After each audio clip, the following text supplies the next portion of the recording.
G'day everyone. One of the most famous carnivorous plants in the world has to be Venus's flytraps. They're so unique in their shape and form, and they're not that hard to grow either. In this video, I'm going to be discussing some basic but important care guidelines to help you grow the healthiest Venus's flytraps, just like these. Now, if you're looking to grow a plant for the first time, or you have an existing plant at home that doesn't look as well as it should, this video will help you out. Now, if you're looking to buy Venus's flytraps, have a look at my online shop at succulentflytraps.com.au. Of course, it's only for Australian residents, but I do have some big mouth varieties there for sale, and they're willing to please. My name is Jerry from Succulent Flytraps.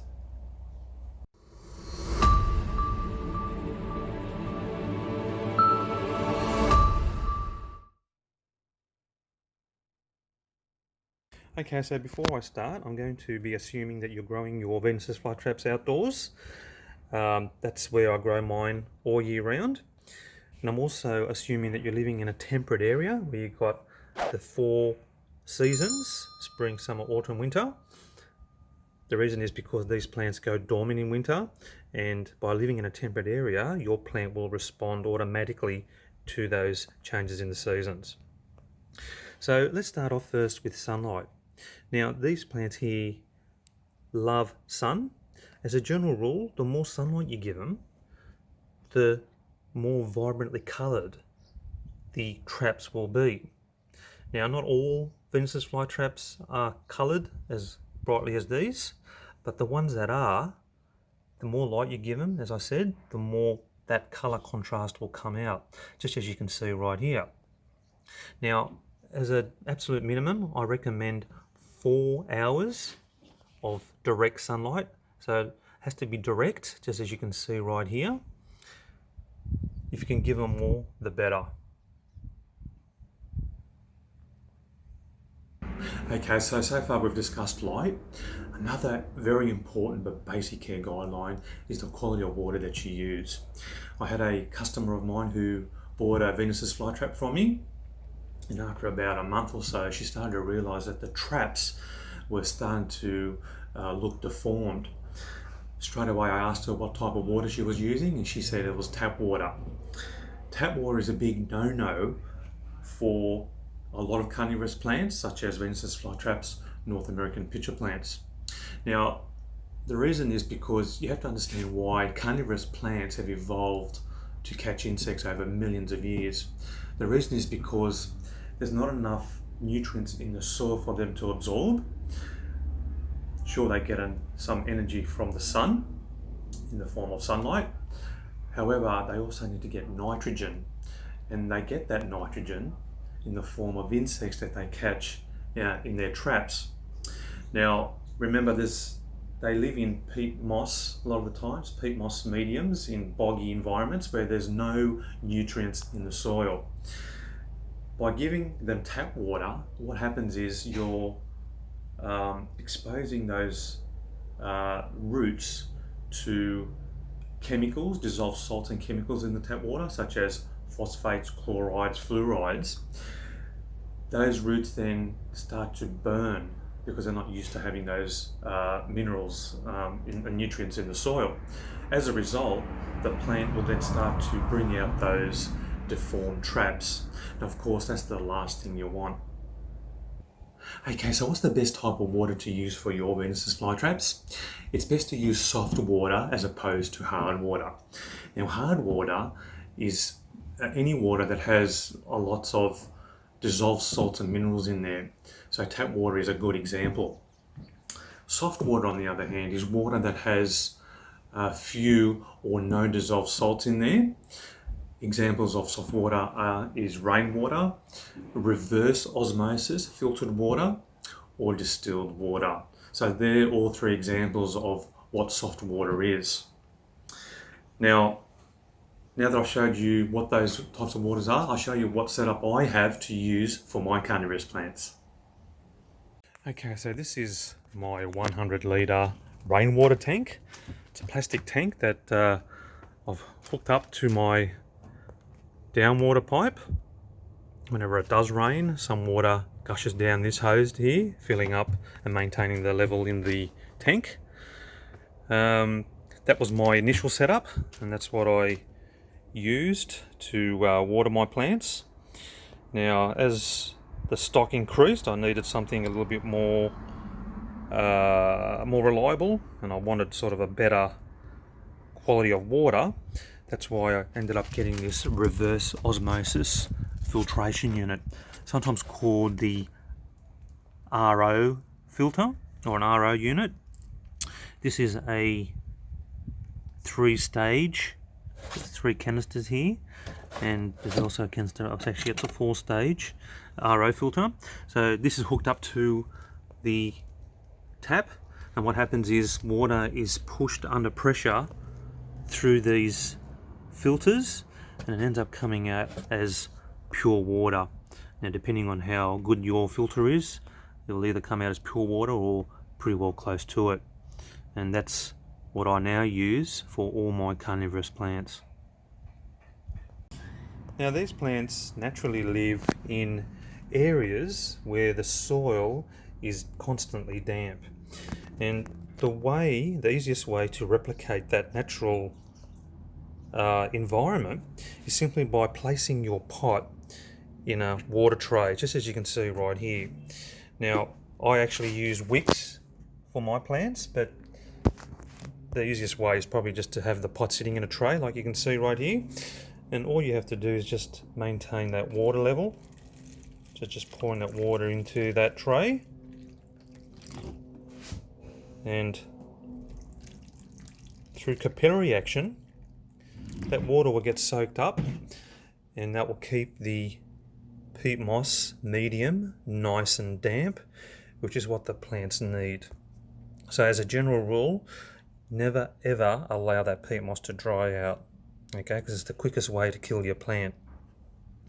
And the best way to, or the easiest way to hydrate it is simply by having water in a tray and placing your pot plant within that water tray.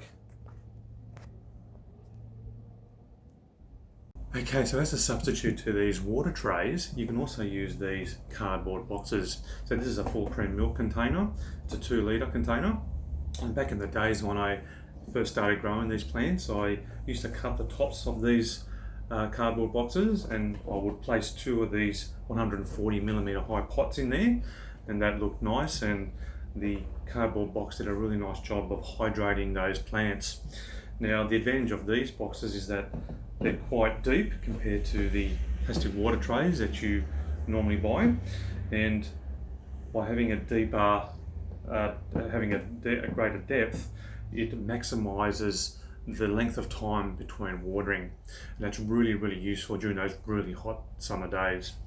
And another advantage of these boxes is that on the inside there's like a silver lining, and that helps to reflect the sunlight, and thereby helping to keep that water nice and cool. Okay, the beauty about growing carnivorous plants outdoors is that they catch their own insects.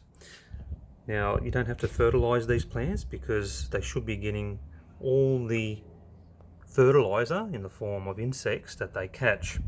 Now, I just want to show you some of these traps. So you can see how they're open, a lot of them, but every now and again you'll see one that's closed. And not only is it closed, but it's actually sealed up, like this one right here. Now, that's a sign that it's actually caught something and it's digesting something in the trap. It's important that you understand what a digesting trap looks like. The reason is because sometimes they do close, but they'll open back up again because they haven't caught something. But the ones that they do catch, they will keep sealed, as you can see right here, and it'll digest whatever it's caught.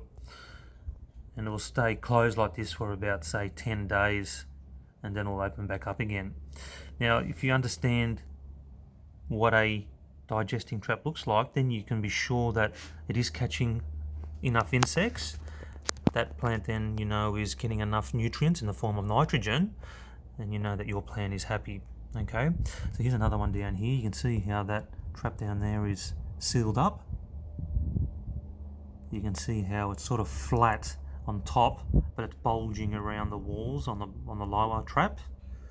So that's a sign that it's also digesting something. Yeah, so that's good. So um, if you're growing your carnivorous plants indoors, you can grow them indoors if you want.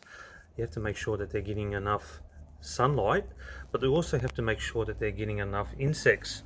So if you're noticing that a lot of these traps are open and they're staying open, then you know that, hey, it's probably a good idea to keep them outdoors every now and again, just to make sure that they're getting some insects and vital nitrogen into their diet.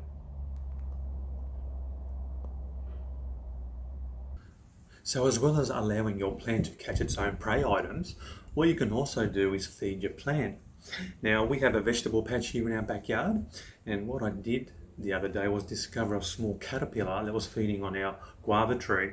So ordinarily what I would have done is just squash that caterpillar and just thrown it away. But this time I thought, you know what? I'm going to feed it to one of my Venus's flytraps. So I just used this bamboo skewer, just got the caterpillar on the tip, and I just carefully dropped it into one of those traps. Sure enough, that trap closed, and not only did it close, but it started to digest that prey item. How did I know? Well, it looked like the ones that I showed you earlier. Had that seal on the top and it had that bulge on the side of the trap. Now, it just adds another unique and interesting aspect to owning Venus's flytraps by, feeding natural prey items that you'd find in your backyard. Now, just a few things about that. Just make sure that you're not using any pesticides. Like if you give it a small slug or something, you want to make sure that you're not using any slug sort of bait, because obviously any poison that's in that prey item will get absorbed by the plant. When you're the prey item that you're putting into the trap, make sure that it's about the same size or smaller than the trap itself. The reason is because when the trap closes and begins digestion, all that prey item will be digested, thereby maximum the amount of nutrition given to your plant. Another thing is as well is that it's important that the prey item that you put in there is alive, okay? It doesn't have to be fully alive, but it doesn't have to be dead either. It can't be dead either. The reason is because if you put a dead prey item in that trap, that might trigger the trap or close, but unless there's movement in that within that trap, the trap will slowly open up again. It has to send some sort of movement in there to convince the plant that whatever it's caught is alive. Thereby, then it will then continue with the digestion process. And okay, so far we've discussed sunlight, we've discussed the best water to use and how to water your pot plants. The next thing we're going to be discussing is the potting medium. Now, a big no-no for these plants is to use normal potting mix. As I discussed earlier, any nutrients in the water or the soil will burn the roots of the plant, thereby killing it. So what you should be using, what you have to use, is a peat moss based medium. Okay, so peat moss is basically broken down sphagnum moss, and it's quite acidic. They love acidity, these plants, in around the roots. You also should be adding other medium like propagating sand or perlite to that peat moss. What that does is that it aerates the peat moss, thereby promoting healthy root growth and overall plant health. So that's very important. So use those mediums. It's got to be peat moss based, as I said. That maintains the acidity around the roots. It keeps the roots nice and damp because peat moss really soaks up a lot of water, and that will keep your plant hydrated and nice and happy. So there you have it, a basic care guideline to give you the confidence to grow healthy Venus's flytraps. Now, just a few other things to consider. Now, it's important to understand that Venus's flytraps go dormant in winter. The reason why they go dormant or stop growing in winter is because there are no insects to catch. Now, when I say dormant, I mean that they just basically, the leaves get more stubbier and they stop growing. Now, unless you understand that, it's easy to assume that your plant is dying around winter, and then you're more likely to then throw that plant away. So that's why it's important to understand the life cycle of Venus's flytraps. If you understand that life cycle, then you then understand what the plant looks like throughout the various times of the year. A few other things to consider. The pots. Now, the pots that I use for my plants, well, all my plants are plastic. I don't use clay pots because they tend to accumulate any dissolved salts that may be in the water. Now, the pot depth, I like to give these plants a bit of depth because I know that when I divide these Venus flytraps, some of their roots get quite long. So by giving them a nice pot with good vertical depth, that gives those roots a nice pathway down, and that will keep your plant nice and happy, producing beautiful growth. So yeah, there you have it. So get yourself a Venus flytrap, look after it like I've discussed, and watch it thrive.